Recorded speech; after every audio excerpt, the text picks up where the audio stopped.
撳粒掣先。喲，自動嘅呢個。而家咧我就用緊 Insta 360 X5 入邊冬季最新 update 嘅 firmware。佢而家裏面有一個功能叫做 InstaFilm 2.0啊。我哋而家就喺滑雪場嗰度試一試嘅。原本係喺個 app 入邊先做到嘅，而家喺部機入邊做埋啊。你又可以碌翻過嚟望住自己，你見唔見到呢個白色框？即係佢 detect 到追蹤嘅目標。你撳咗呢個綠色之後咧，部機就會自動追蹤你㗎。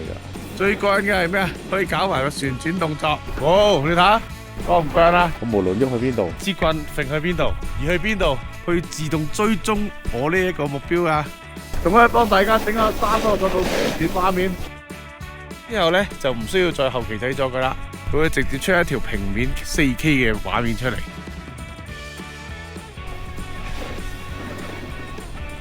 驚你唔夠頭暈，再整多幾個。YouTube 嘅話就16:9，IG View 嘅話梗係用9:16啦。然之後你就可以直接擺上網。